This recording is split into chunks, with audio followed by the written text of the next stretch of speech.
ਜਿਹੜੀ ਆਪਾਂ special campaign ਸ਼ੁਰੂ ਕੀਤੀ ਹੈ ਡਰੱਗਸ ਦੇ ਅਗੇਂਸਟ ਮਾਨਯੋਗ ਸੀਐਮ ਸਾਹਿਬ ਦੇ ਹੁਕਮਾਂ ਤੇ, ਉਹ ਇਸ ਹਫਤੇ ਦੇ ਵਿੱਚ ਪੂਰੇ ਪੰਜਾਬ ਦੇ ਵਿੱਚ 173 ਐਫਆਈਆਰ ਦਰਜ ਹੋਈਆਂ, ਜਿਹਦੇ 'ਚ 241 ਅਕਿਊਜ਼ਡ ਅਰੈਸਟ ਹੋਏ ਆ। ਇਹਦੇ ਵਿੱਚ ਕਮਰਸ਼ੀਅਲ ਕੁਆਂਟੀਟੀ ਦੀਆਂ 18 ਐਫਆਈਆਰ ਦਰਜ ਹੋਈਆਂ, 134 ਐਫਆਈਆਰ ਮੀਡੀਅਮ ਕੁਆਂਟੀਟੀ ਦੀਆਂ, 21 ਐਫਆਈਆਰ ਜਿਹੜੀਆਂ ਨੇ ਸਮਾਲ ਕੁਆਂਟੀਟੀ ਦੀਆਂ ਦਰਜ ਹੋਈਆਂ। ਸਭ ਤੋਂ ਵੱਧ ਐਫਆਈਆਰ ਕਮਿਸ਼ਨਰੇਟ ਲੁਧਿਆਣਾ 'ਚ 15 ਦਰਜ ਹੋਈਆਂ, ਅੰਮ੍ਰਿਤਸਰ ਦੇ ਵਿੱਚ ਕਮਿਸ਼ਨਰੇਟ ਅੰਮ੍ਰਿਤਸਰ 'ਚ 14, ਫਿਰੋਜ਼ਪੁਰ ਦੇ ਵਿੱਚ 13। ਔਰ ਕਮਰਸ਼ੀਅਲ ਕੁਆਂਟੀਟੀ ਦੀਆਂ ਜਿਹੜੀਆਂ ਐਫਆਈਆਰ ਦਰਜ ਹੋਈਆਂ ਉਹਦੇ 'ਚ 3 ਲੁਧਿਆਣਾ ਕਮਿਸ਼ਨਰੇਟ 'ਚ ਦਰਜ ਹੋਈਆਂ, ਪਟਿਆਲਾ ਦੇ ਵਿੱਚ 2, ਬਰਨਾਲਾ ਦੇ ਵਿੱਚ 2। ਇਸ ਸਮੇਂ ਦੇ ਦੌਰਾਨ ਜਿਹੜੀ ਰਿਕਵਰੀ ਹੋਈ ਹੈ ਉਹ ਹੈਰੋਇਨ ਦੀ 5 ਕਿਲੋ ਦੀ ਰਿਕਵਰੀ ਹੋਈ ਹੈ, ਓਪੀਐਮ ਦੀ ਵੀ 5 ਕਿਲੋ ਦੀ ਰਿਕਵਰੀ ਹੋਈ ਹੈ, ਪੌਪੀ ਹਸਕ ਦੀ 592 ਕਿਲੋਗ੍ਰਾਮ ਦੀ ਰਿਕਵਰੀ ਹੋਈ ਹੈ, ਔਰ ਇੰਜੈਕਸ਼ਨ ਟੈਬਲੇਟਸ ਜਿਹੜੇ ਮੈਡੀਕਲ ਡਰੱਗਸ ਆ ਉਹਦੀ 1,95,464 ਯੂਨਿਟ ਜਿਹੜੇ ਨੇ ਰਿਕਵਰ ਕੀਤੇ ਗਏ ਆ। ਡਰੱਗ ਮਨੀ 7,99,200 ਰੁਪਏ ਜਿਹੜੇ ਆ ਡਰੱਗ ਮਨੀ ਰਿਕਵਰ ਕੀਤੀ ਗਈ ਹੈ। ਔਰ ਇਸ ਸਮੇਂ ਦੇ ਦੌਰਾਨ 13 ਜਿਹੜੇ ਨੇ PO/ਅਬਸਕੌਂਡਰ ਜਿਹੜੇ NDPS ਐਕਟ ਦੇ ਉਹ ਅਰੈਸਟ ਕੀਤੇ ਆ। ਟੋਟਲ PO ਜਿਹੜੇ ਹੁਣ ਤੱਕ ਅਰੈਸਟ ਹੋ ਗਏ ਆ ਸਾਡੇ ਜਿਹੜੇ NDPS ਐਕਟ ਦੇ, ਜਦੋਂ ਦੀ ਇਹ ਕੈਂਪੇਨ ਸਟਾਰਟ ਹੋਈ ਆ ਉਹ 636 ਜਿਹੜੇ ਨੇ PO ਅਰੈਸਟ ਹੋਏ ਆ।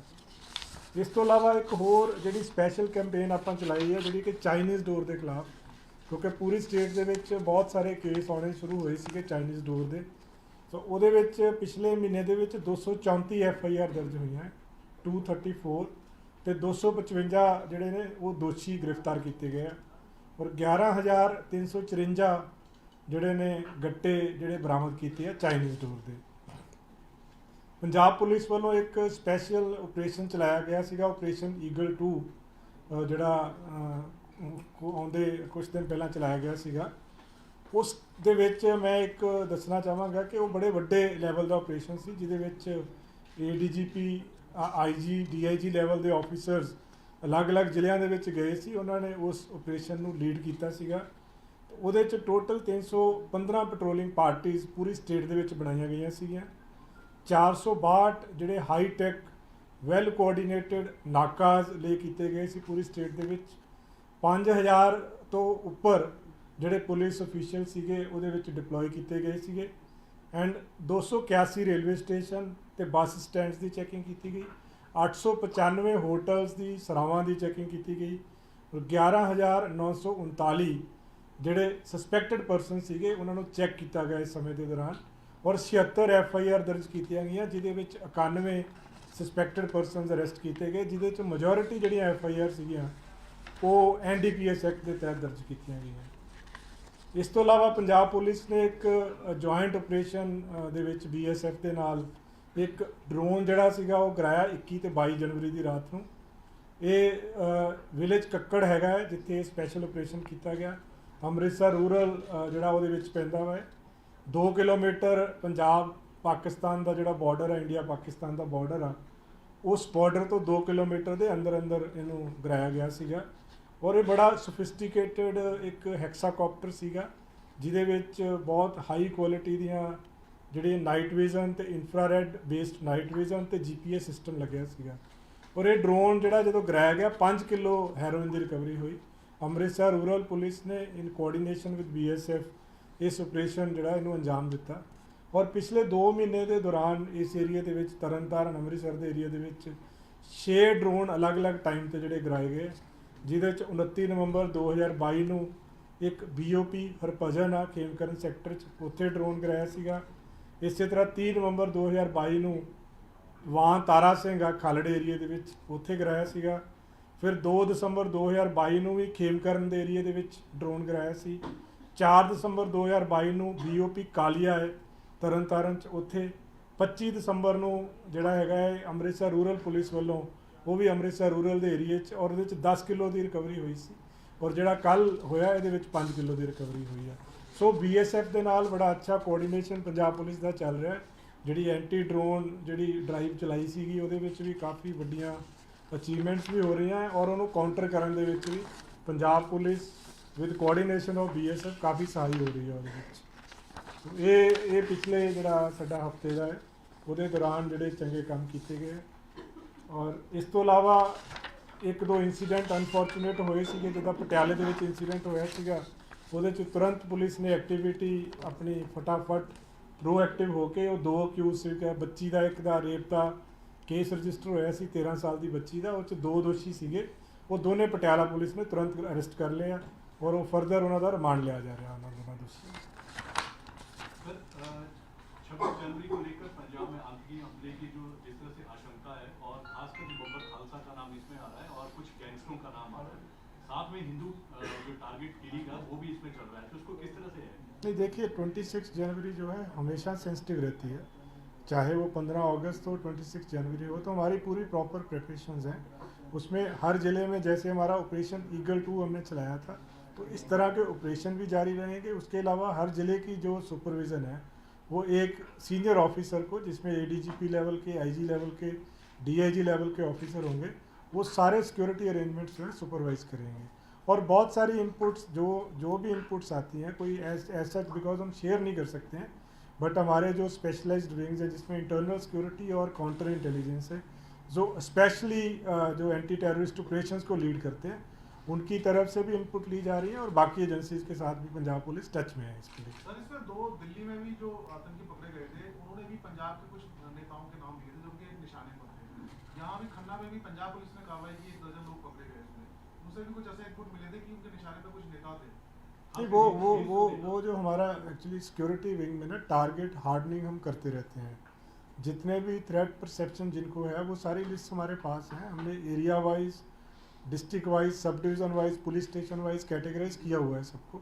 तो जो इनपुट्स आते हैं उसको भी हमारे पास ऑलरेडी पहले से भी जो इनपुट्स हैं उसके बेसिस पे हम थ्रेट परसेप्शन जो है उसको टाइम टू टाइम चेक करके उसमें जो वेरिएशन आती है, जो चेंजेस आती हैं करके टारगेट हारने का मतलब है कि जो हमारे जिनको टारगेट किया जा सकता है उनकी सिक्योरिटी को हम स्पेशल जो है वो अटेंशन देते हैं उस चीज़ को।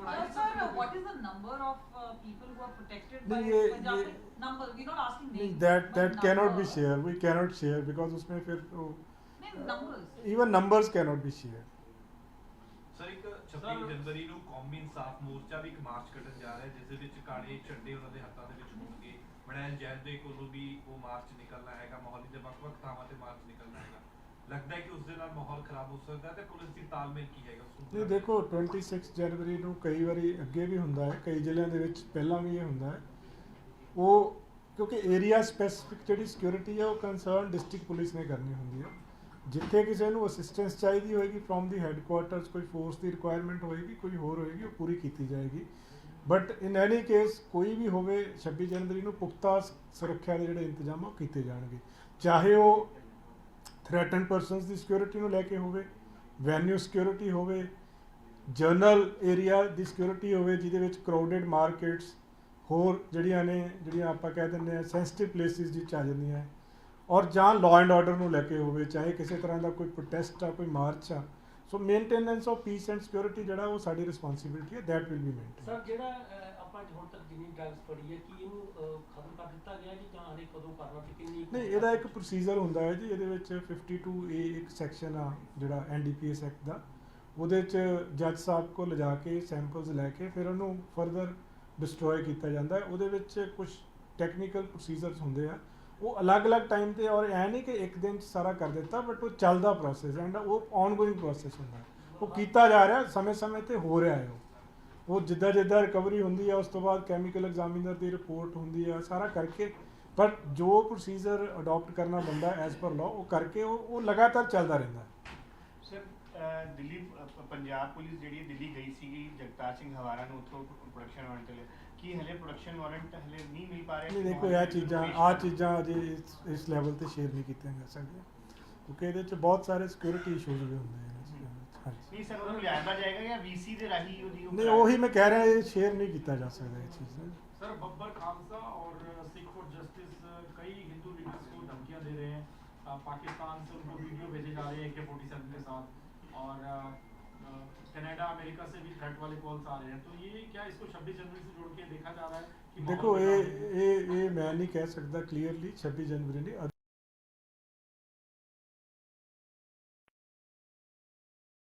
ਔਰ ਜਿਸ ਤਰ੍ਹਾਂ ਮੈਂ ਦੱਸਿਆ ਕਿ ਅਸੀਂ ਹਰ ਜ਼ਿਲ੍ਹੇ ਦੇ ਵਿੱਚ ਸਾਡੇ ਕੋਲੇ ਆਲਰੇਡੀ ਦੇਖੋ ਨੰਬਰਸ ਸ਼ੇਅਰ ਨਹੀਂ ਕੀਤੇ ਜਾ ਸਕਦੇ, ਬਟ ਹਰ ਜ਼ਿਲ੍ਹੇ 'ਚ ਅਸੀਂ ਈਵਨ ਕੈਟੇਗਰਾਈਜ਼ ਤੱਕ ਕਰਦੇ ਹਾਂ ਕਿ ਕਿਸ ਲੈਵਲ ਦਾ ਥ੍ਰੈਟ ਆ।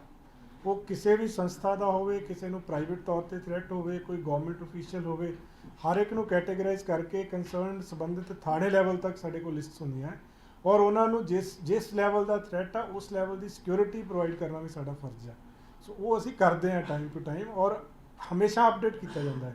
ਐ ਨਹੀਂ ਕਿ ਕੋਈ ਇੱਕ ਵਾਰੀ ਸਿਕਿਉਰਿਟੀ ਦੇਤੀ ਤਾਂ ਉਸ ਤੋਂ ਬਾਅਦ ਆਪਾਂ ਉਹਨੂੰ ਰਿਵਿਊ ਨਹੀਂ ਕਰਨਾ, ਟਾਈਮ ਟੂ ਟਾਈਮ ਰਿਵਿਊ ਕੀਤਾ ਜਾਂਦਾ ਹੈ ਔਰ ਜਿੱਥੇ ਵਧਾਉਣ ਦੀ ਜ਼ਰੂਰਤ ਆ ਉੱਥੇ ਵਧਾਈ ਵੀ ਜਾਂਦੀ ਹੈ। ਸਰ ਇੱਕ ਚੀਜ਼ ਤੁਸੀਂ ਦੱਸੀ ਕਿ ਲੁਧਿਆਣਾ ਦੇ ਵਿੱਚ ਸਭ ਤੋਂ ਜ਼ਿਆਦਾ ਰਿਕਵਰੀ ਹੋਈ ਹੈ, ਇਸ ਤੋਂ ਪਹਿਲਾਂ ਪਟਿਆਲਾ ਦੇ ਵਿੱਚ ਵੀ ਤੁਸੀਂ ਰਿਕਵਰੀ ਜ਼ਿਆਦਾ ਹੋਈ ਹੈ। ਇਸ ਦਾ ਤਾਲਮੇਲ ਕਿਹਦੇ ਨਾਲ ਜੁੜ ਰਿਹਾ ਹੈਗਾ? ਤੁਸੀਂ ਬਾਰਡਰ ਦੇ ਨਾਲ ਤੇ ਜੁੜਦਾ ਹੀ ਹੈਗਾ। ਦੇਖੋ ਇਹ ਮਲਟੀਪਲ ਹੁੰਦੀ ਹੈ। ਜਿਵੇਂ ਹੈਰੋਇਨ ਦੀ ਮੋਸਟਲੀ ਜਿਹੜੀ ਸਮਗਲਿੰਗ ਹੁੰਦੀ ਹੈ ਅਕ੍ਰੋਸ ਦੀ ਬਾਰਡਰ ਹੀ ਹੁੰਦੀ ਹੈ। ਸਿਮਿਲਰਲੀ ਜਦੋਂ ਆਪਾਂ ਪੌਪੀ ਹਸਕ ਜਾਂ ਓਪੀਐਮ ਦੀ ਗੱਲ ਕਰਦੇ ਹਾਂ ਉਹ ਵਿਦਨ ਮਤਲਬ ਯੂ ਕੈਨ ਸੇ ਆਪਣੇ ਨੇਸ਼ਨ ਦੇ ਅੰਦਰੋਂ ਹੀ ਆਉਂਦੀ ਹੈ ਮੋਸਟਲੀ। ਸੋ ਉਹ ਸਾਰਾ ਅਸੀਂ ਦੇਖੋ ਹਰ it is case by case basis ਤੇ ਆ ਕਿ ਹਰ ਕੇਸ ਨਿਕਲਦੇ ਆ ਜੀ। ਤਦੇ ਹੀ ਇੰਨੇ ਵੱਡੇ ਬੰਦੇ ਜਿਹੜੇ ਕਮਰਸ਼ੀਅਲ ਕੁਆਂਟੀਟੀ ਵਾਲੇ ਆਪਾਂ ਜਿੱਥੇ ਤੱਕ ਪਹੁੰਚਦੇ ਜਿੱਦਾਂ ਲਾਸਟ ਵੀਕ ਵੀ 18 ਕਮਰਸ਼ੀਅਲ ਕੁਆਂਟੀਟੀ ਦੇ ਕੇਸ ਦਰਜ ਹੋਏ। ਸੋ ਉਹ ਅਲਟੀਮੇਟਲੀ ਤਾਂ ਬੈਕਵਰਡ ਲਿੰਕੇਜ ਤੋਂ ਹੀ ਨਿਕਲਦੇ ਆ। ਛੋਟਾ ਫੜਿਆ ਜਾਂਦਾ ਫਿਰ ਵੱਡਾ ਫੜਿਆ ਜਾਂਦਾ, ਉਸ ਤੋਂ ਫਿਰ ਜ਼ਿਆਦਾ ਰਿਕਵਰੀ ਹੁੰਦੀ ਹੈ। ਸਰ ਇੱਕ ਚੀਜ਼ ਐਨਸੀਬੀ ਨੇ ਕਹੀ ਸੀਗੀ ਕਿ ਇੱਥੇ ਬਹੁਤ ਸਾਰੀ ਐਸੀ ਫੈਕਟਰੀਜ਼ ਲੱਗ ਰਹੀਆਂ ਨੇ ਜਿਹੜੀ ਸਿੰਥੈਟਿਕ ਡਰੱਗਸ ਬਣਾ ਰਹੀਆਂ ਨੇ, ਕਿ ਉਹਨਾਂ ਨੂੰ ਫੜਨ ਦੇ ਵਾਸਤੇ ਵੀ ਤੁਹਾਡੇ ਵੱਲੋਂ ਕੁਝ ਕੀਤਾ ਜਾ ਰਿਹਾ ਹੈ? ਦੇਖੋ ਐਨਸੀਬੀ ਨੇ ਪਿੱਛੇ 16 ਬੰਦੇ ਅਰੈਸਟ ਕੀਤੇ ਸੀਗੇ, ਉਹਦੇ ਵਿੱਚ 2 ਲੁਧਿਆਣਾ ਦੇ ਵਿੱਚ ਉਹਨਾਂ ਨੇ ਇਸ ਤਰ੍ਹਾਂ ਦੀ ਕਲੈਂਡਸਟੀਨ ਫੈਕਟਰੀਜ਼ ਦੀ ਗੱਲ ਕੀਤੀ ਸੀਗੀ। ਸੋ ਉਹਨਾਂ ਨਾਲ ਸਾਡੀਆਂ ਟੀਮਸ ਟੱਚ 'ਚ ਨੇ ਪੂਰੀ ਤਰ੍ਹਾਂ ਔਰ ਉਹਨਾਂ ਨਾਲ ਕੋਆਰਡੀਨੇਸ਼ਨ 'ਚ ਹੀ ਸਾਰਾ ਕੰਮ ਕੀਤਾ ਜਾ ਰਿਹਾ ਫਰਦਰ ਅੱਗੇ। ਕਈ ਐਕਸ਼ਨ ਹੋ ਰਹੇ ਆ ਜਿਹਦੇ ਵਿੱਚ ਪੰਜਾਬ ਪੁਲਿਸ ਵੀ ਪੂਰਾ ਯੋਗਦਾਨ ਦੇ ਰਹੀ ਹੈ ਉਹਨਾਂ ਨੂੰ NCB. Sir compare to the past years किस तरह की तैयारी है for 26th in terms of threat, in terms of technology? I mean अगर past देखो 26 की ना जी, एक तो वेन्यू जो जहाँ पे परेड होती है उसकी सिक्योरिटी होती है, फिर वेन्यू के आसपास तो वो लेयर्ड सिक्योरिटी होती है हमारी हमेशा। एक तो क्लोज प्रॉक्सिमिटी में, फिर आउटर एरियाज़ पे। सिमिलरली दूसरा इसका पार्ट रहता है जो सेंसिटिव प्लेसेस हैं। Sensitive places I mean to say कि जैसे बड़े सिटीज़ में जो क्राउडेड मार्केट्स हैं या जो वाइटल इंस्टॉलेशंस हैं उनकी सिक्योरिटी हो गई। फिर तीसरा है कि इस टाइम पे क्योंकि जो एंटी नेशनल जो लोग हैं वो कोशिश करते हैं कोई ना कोई सेंसेशन क्रिएट करने की, तो टारगेट हार्डनिंग जो हमारे थ्रेटन्ड जो पर्सन हैं उनकी सिक्योरिटी भी। सो ये वेन्यू सिक्योरिटी सबसे ज़्यादा तवज्जो वेन्यू सिक्योरिटी पे ऑन द डे ऑफ 26 जनवरी, और उससे पहले जो हमारा होता है जैसे हमारा ऑपरेशन ईगल 2 हुआ है, इसी तरह से लगातार सर्चिज़ होटल्स की, सराइस की, रेलवे स्टेशंस की, बस स्टैंड्स की, क्राउडेड प्लेसेस की, जो मेन मार्केट प्लेसेस हैं जहाँ जो सेंसिटिव प्लेसेस हैं जिसमें रिलीजियस प्लेसेस भी आ जाते हैं, उनकी चेकिंग लगातार हमारी चलती रहती है। सर एक बठिंडा जेल तो मामला सामने आया जिससे वार्डन ਦੇ ਕੱਪੜੇ ਤੱਕ ਫਾੜਦੇ ਕੈਦੀ ਨੇ, ਜਸਪੀਤ ਸਿੰਘ ਨਾਮ ਦੱਸਿਆ ਜਾ ਰਿਹਾ, ਬਠਿੰਡਾ ਜੇਲ੍ਹ ਦੇ ਵਿੱਚ ਫਾੜੇ ਨੇ। ਮੇਰੀ ਦੇਖੋ ਪ੍ਰਿਜ਼ਨ ਡਿਪਾਰਟਮੈਂਟ ਵਾਲਾ ਜਿਹੜਾ ਨਾ ਉਹ ਅਲੱਗ ਉਹਨਾਂ ਦਾ ਹੈਗਾ। ਸਾਡੇ ਕੋਲੇ ਜਦੋਂ ਕੰਪਲੇਂਟ ਆਉਂਦੀ ਹੈ ਉਦੋਂ ਪੁਲਿਸ ਐਕਸ਼ਨ 'ਚ ਆਉਂਦੀ ਹੈ, ਐਸਾ ਚ ਨੋਟਿਸ ਨਹੀਂ ਹੈਗਾ। ਇੱਕ ਕਪੂਰਥਲੇ ਵੀ ਕਿਸੇ ਇੱਕ ਜਿਹੜਾ ਸੀਗਾ ਸਪਾਈ ਜੀ ਨੂੰ ਮਾਰਤਾ ਸੀਗਾ ਡੰਡੇ ਮਾਰ ਕਰਕੇ, ਤੇ ਉਹ ਵੀ ਇੰਸੀਡੈਂਟ ਹੋਇਆ ਜੀ, ਉਹਦੇ ਚ ਪੁਲਿਸ ਨੇ ਆਲਰੇਡੀ ਐਫਆਈਆਰ 6 ਬੰਦੇ ਜਿਹੜੇ ਹਾਂ ਅਰੈਸਟ ਹੋ ਗਏ ਜੀ। 6 ਜਿਹੜੇ ਰਹਿਣੇ 12 ਬੰਦੇ ਕਰ ਰਹੇ ਆ, ਸਾਰੇ ਅਰੈਸਟ ਹੋ ਜਾਣਗੇ। ਦੇਖੋ ਇਹਦੇ ਚ ਤਾਂ ਉਹਦੇ ਜਿੱਥੇ ਘਰ ਦੇ ਕਹਿੰਦੇ ਸੀ ਅਸੀਂ ਸੰਸਕਾਰ ਨਹੀਂ ਕਰਨਾ ਹੈਗਾ। ਦੇਖੋ ਜਿੱਥੇ ਕ੍ਰਾਈਮ ਹੋਇਆ ਜੀ ਬੜਾ, ਉਹ ਅਦਰਵਾਈਜ਼ ਮਰਡਰ ਕਿਸੇ ਦਾ ਵੀ ਇਟਸ ਹੀਨਸ ਕ੍ਰਾਈਮ ਹੈ। ਸੋ ਉਹਦੇ ਚ 12-13 ਬੰਦੇ ਜਿਹੜੇ ਨੋਮੀਨੇਟ ਕੀਤੇ ਗਏ ਆ, 6 ਅਰੈਸਟ ਹੋ ਗਏ ਆ। ਬਾਕੀ ਦੇ ਜਿਹੜੀ ਪੁਲਿਸ ਆ ਉਹ ਲੱਗੀ ਹੋਈ ਆ, ਬਾਕੀ ਵੀ ਫੜੇ ਜਾਣਗੇ ਜਲਦੀ।